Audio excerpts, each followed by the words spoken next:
a rumble, Kier emerges from the river.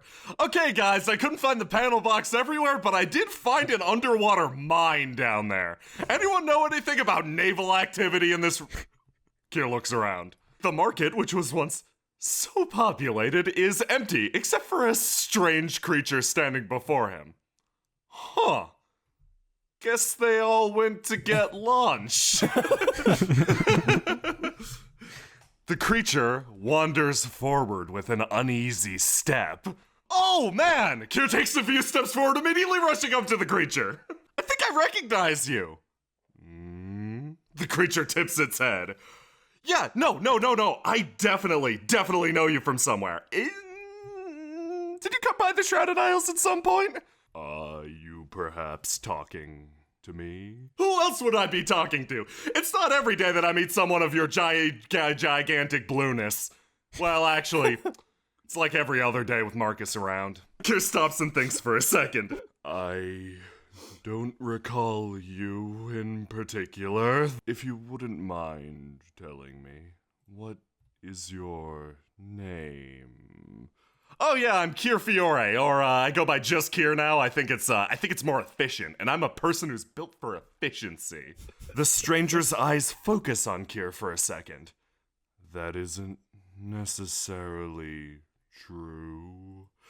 Oh yeah, no. Kier, it's just kind of what I call myself. Between you and me, kind of forgot what came before that, but that's just what happens when you live alone for a long period of time. What's your name? Your name is Moren. However, let's see if I can listen to your voice. The being grips its throatal region and begins to squeeze with its long, fingery appendages. Its voice adjusts from a deep rumble to a screechy screech. I think I have this voice rather correct. It's rather inefficient when you come right down to it. I mean, yeah, at the end of the day, it's a little hard, but you just kind of start talking like this, and eventually you can't really stop. The creature stares towards the rise, off in the distance. Could you perhaps tell me the most efficient way of reaching that, Mr. Unknown? Kier tips his head. There's really two ways up there. You could take either the White Gold Gate, which is the way we take, or you could take some sort of back way. Marcus calls it the Path of Tetanus. It's apparently a trial set up by the Valor Clan. It's over in that way. It takes a really long time and you get cut up a lot, so we don't generally do it. The creature nods and slowly begins to step away. Okay, have a nice day, Mr. Spirit Folk. Pretty sure he came to the Shrouded Isles once. Fucking weirdo then, too. Kier shakes his head. A guard sprints into the square. The thing, you talk to that thing? Yeah, he seemed pretty cool. Yeah, I'm just a friendly guy. I can talk to... That thing just slaughtered everyone over by the gate. Didn't you notice the blood? Between you and me, I'm kind of desensitized to blood. Hold on, I got a guy for this. I'm gonna just... Do you think it's dangerous? Of course it's dangerous! Okay, I got a guy for this. I'll be right back. You just, you hold down the fort, okay? Okay, just hold down the fort. If you see any imps, light them on fire, okay? That river's still recovering. Kier sprints off into the distance. Ashe finds herself at the door of a rather understated shop. She presses her hand against the handle and sets the doorbells a-jingling. Hello? I glance up at the sign, making sure that this is indeed Moren's shop. Moren's Artifacts and Atrocities, darn straight. Huh, weird. I didn't think he'd include the darn straight on the sign. I step in. Moren? You in? Oh. Hey, Ashe, was it? Yeah. Kind of forgot my name pretty quick, didn't you? I met a lot of people, and you have a name that doesn't stand out as much as, I knew a guy called Sassiter once back in Oleron. Everything after that just seems forgettable. Do you want to sit down? Maybe. I'm really just here to ask about Thog. I figured you might have seen him recently. Oh. Huh. When was the last time you saw him? Oh, jeez. He was in a bed, sweating profusely and muttering about some sort of hallucination that was plaguing him. Well, I saw him 2 days ago, and he didn't seem to be in any sort of, fever delusion. Okay, that's probably more recent than when I saw him. What was he doing? He was looking around. Actually, he was kind of interested in finding you. Oh. Well, shoot. Huh. Well, he was fine though, not, in a haze, eyes not clouded over, looking generally healthy. That's tough to say. Moren reaches back behind the desk, pulling out a bottle of something. He puts it down on the table, uncorks it, and pours a drink for himself. He motions with the bottle towards you. Oh, is that alcohol? Yeah. Oh, well, if you're offering, then yeah, I'll have a glass. I pull the chair out and sit down across from Moren. You plop down. Your weight displaces a number of weird artifacts across the table and the room. You notice the place is positively stacked high with strange shit.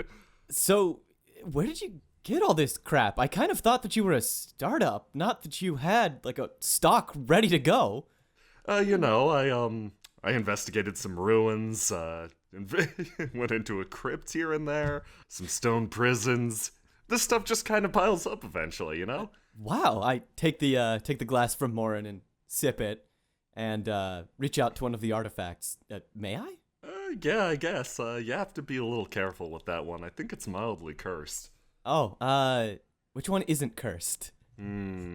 That's tough. What type of curse are you talking here? I just want to pick up something and. Are you talking a Silver Age curse or an earlier curse? I mean, right now we're in Moren takes a step up and looks back behind the counter. Right now we're in sort of a slump when it comes to curses, so you're going to be looking for a more modern artifact to be less cursed.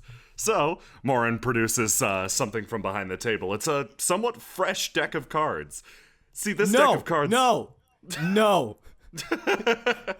I've had dealings with decks of cards, and I appreciate the offer, but I think this will be fine for now. I hold up the drink. He starts to half-heartedly shuffle the deck.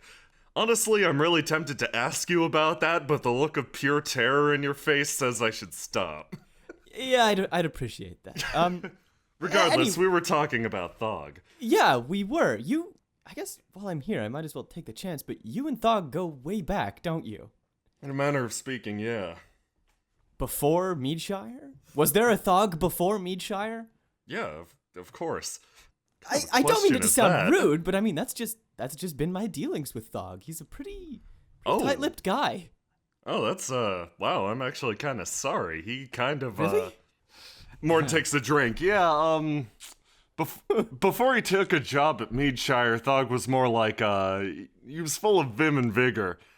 The 3 or 4 times I visited him at his new apartment, seemed like a half-deflated slap ball. I'm sorry, what? All the spit and anger without any of the lively bounciness. What's a slap ball? I'm trying to wipe off some of the alcohol I spit out onto the desk. Moren takes a look around his shop. See that over there? He points to the cloudy object off in the distance. That's an artifact I pulled out of a cave. It supposedly granted wishes once. About the size of that thing. Except it's made out of a sort of a leathery substance, and you blow into it. It's got a bladder inside, fills up. Your kids throw it at each other. It's an Alarani pastime. Huh? That sounds kind of fun. Basically, if they're fully inflated, it's like getting hit with a brick, and if they're less, it's like getting hit with a brick made out of bees. It's a great pastime. Oh. All right. Well, it certainly seems Alarani. So you were saying that Thog was deflated by Meadshire? What? I mean, I guess that's no stretch of the imagination. Meadshire has a certain way of working people over. Yeah. What? Well, you were asking me what Thog was like when I saw him a few days ago, right? Oh, yeah, that too. Yeah, it was kind of weird. He seemed almost happy, like uneasily so. Really? Yeah, I known Thog for a long Uneasily? time, but he's not the type to seem to, enjoy things. He doesn't wear his emotions on his sleeve. I think he does. I think he's just crabby all the way down. Oh, just got the one emotion? Yeah. Just got the one, yeah. Yeah. No, I can Moren see that. shakes his head. I kind of shrug at Moren. Yeah, he's been opening up recently, actually. We took him, did we take him or did he come with? I can't remember. Either way, he was with us when we went to this giant wizard tower. He seemed to enjoy himself despite the fact that everything went to shit. I think, was Thog ever an adventurer? No. No. Oh, I just, Oh, no I way. thought, I mean, he seemed to like it. Have you ever asked him that to his face? No, but I'm sure he'd probably do something like, ha, and then walk away. Well, that's an awfully optimistic idea. Don't ask him that. Don't ever ask him that. Well, so that's good. Thog's happy and not plagued by mushroom fugue. So, I mean, that's really all I swung by for. Could I have another glass of alcohol? Moren cocks an eyebrow and slowly pours you another glass. I slip him some coins. Look, I've had a rough couple days, and we've been away from the bar, so I haven't had any. Did you just try to pay me for a drink I offered you? I asked for the second drink. That's customary, right? Like, first one's free or something? Fine, I'll take the coins back. Look, I'm not very versed in things like this. Yeah, clearly. Moren puts the bottle back behind the desk. So, apologies if I'm taking up your time, but while I'm here, I'm curious. Oh, I wasn't doing anything anyway. I was probably gonna go out, raid another dungeon, investigate another crypt. What was that? Raid another dungeon? What? There are dungeons around here? No, that doesn't matter. That doesn't matter. What? Did you and Thog have any dealings? Were you two, like, buddies before Meadshire? Sorry about the grilling about Thog. It's just, I've never really gotten a chance to learn more about him. That didn't feel like I was being directly invasive. I guess this is still invasive, but, go on. I'm not going to stop you if you're willing to spill.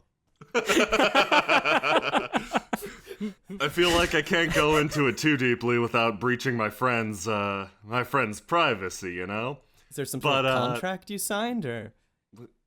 What? You're all Irani. Sorry, Thog likes contracts. Well, I'm sorry. I'm just basing this on what I know.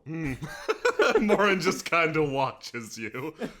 Little racist there. You're the first All-Irani I've met that is actually sociable and seems to display like a passion for something. I motioned to all the artifacts around me. Yeah. So I'm okay, but everyone else. Moren half chuckling waves his hand over the table. Well, look, I mean, have you been to Meadshire? Imagine that being my only exposure to All-Irani culture for ever. That's all I know about All-Iran, and things Thog has said under his breath. I can kind of understand the perspective, but there are other places in All-Iran with semi-interesting things to do. I mean, I left, and I'm considered a self-hating All-Irani already. That aside, you, my friend, take it to a whole new level. I have just had some very bad experiences. Look, I am all for maybe one day going to All-Iran and broadening my perspective, but nowadays I'm occupied. I have things that I'm working over and all that. But no, we're talking about you and Thog. Moren chuckles. Okay, you seem dead set on that. Honestly, me and Thog used to run in the same gang together. Okay. I thought Thog wasn't in a gang. He doesn't. I do know that All-Irani have those tattoos on their back that display affiliation with like different things. Did Thog get his removed or what? Nope. What you're thinking of is a corporation. Oh, what's the difference? A gang is something pure. It's a collection of individuals who just, get together. A corporation, on the other hand, well, the goal of that's for business. Huh. You sort of understand? You get a tattoo because you're part of a corporation. You show your branding. Oh, weird. Kind of interesting, though. Do you have a branding?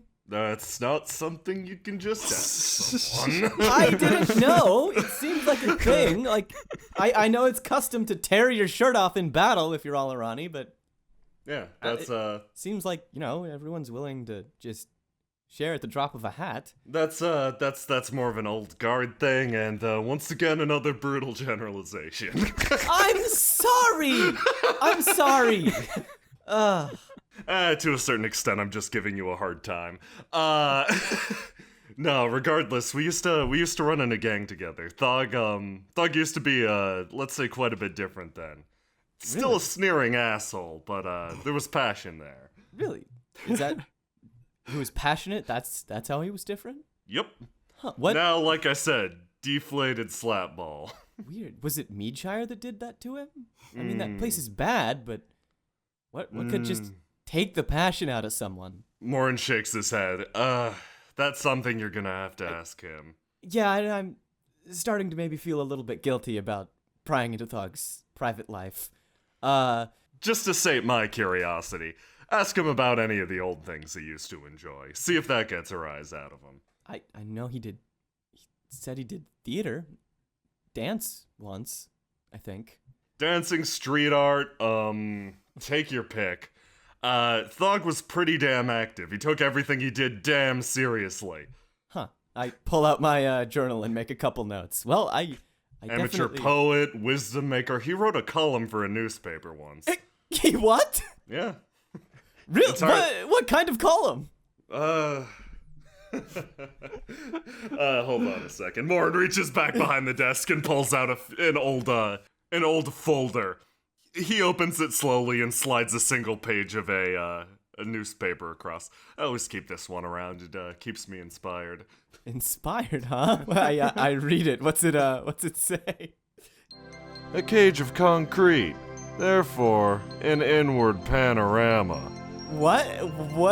Moren slides the piece of paper back across the table. What is this? He uses as few words as possible to preserve ink. That's a true frugal man. Wow, do you have any, extras or something? I feel like this is something I want to bring up to him with, evidence, so he can't deny it. Oh, you can bring it up to him. Honestly, I thought he'd get super embarrassed when I did, but no, he's absurdly proud of these things. Wow. Okay. Used to be, at least. Used to be, huh? Well, Yeah. I am definitely going to bring that one up. Or maybe drop that line somewhere where he's not expecting it. I scribble that down in my journal. And down the last of my drink. Well, anyway, like I said, I feeling a bit guilty about prying into Thog's life, and I do have some things that I need to get taken care of today. I appreciate your time, Moren, and the drink. That's very nice of you. And interesting to see how much you knew about artifacts and such. We might, I don't know, we're a magical adventure bar or something. We might need one? I motion to an artifact. Moren's shoulders hang for a moment. To tell you the truth, I'm not the most versed artifact aficionado in Shinkala right now. My business is getting positively destroyed by a screeching man in the market district. Oh. Oh, I'm familiar. Yeah. I have no feeling... idea where that man gets his stock, but at the same time, I don't either. But at the same time, my preliminary investigations show that he has an artifact from every significant age and every significant variety. This, more motions around the shop, ain't enough to compare to that. Yeah, but you're also much easier to talk to, and I imagine your artifacts, or at least some of them, don't come with some sort of strange, awful curse, like it's going to crawl into your hair and merge with your scalp. Somewhere in the distance, Kier scratches his head. Well, yeah, I guess we, adventuring, whatever, Nine Shrines Adventures and Dines, we'll definitely be in touch, and, I stand up from my chair. Like I said, I have some things to do. Have you have you seen Horovin around? I have some things to ask that guy. I wanted to know, I guess, just more about him. He's weird and loud, as far as I can tell, and I can't really get a grip on his character, but I know that he knows some things that I want to know. And I'm looking for a way to broach those topics. Okay, this is gonna sound ridiculous, but have you ever tried just flat out asking him? It's clear you have it's clear you aren't exactly a shy person. Awkward, yes, but not shy. Hey! Really? I try. Yeah, exactly. Try with him. He's, you know. Well, like, the thing is, this is kind of, I gather information that's kept on the hush around Jinkala. Now it's my turn to be racist. You ever talk to an Honorian? Oh, yes. Oh, yes. You have to spell it out. All right. I'll go over some good metaphors that are a little too on the nose that should help out. All right, yeah, just give me some good metaphors for talking with Honorians. I pull out my journal and I'm ready to write them down. With a great trundle, a group of guards rushes up behind the stranger. They'd been biding their time until their number was great enough to not be slain instantaneously. This group, too weak to be brought along to the occupation of Yocho, was the best and brightest of the scraps of the Jinkalan militia. Their betters, unfortunately, out of town. There he is! Stop him! The guards lower their polearms at the creature. It turns to face them. Enough of that voice, it grows tiresome. The creature slumps. We understand you're a big spirit folk and you're doing some things that only spirit folks can do in our town. We're gonna have to ask you to stop killing everyone and please quietly leave. Poultry number. The creature extends its arms. From its back begins to form individual clouds of light. Wisps coalesce behind the creature, giving it a near angelic appearance. If heaven was really fucked up place. It raises a hand, foggy energy forming around his fingertips. Now, mortals of this land, would you prefer a god of fire? Perhaps a god of earth, a god of death, a god of thought. It's time for this city to be lost before I can find a god of my own.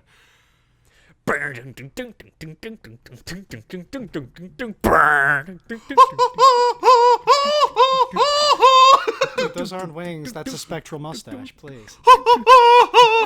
Mustachio!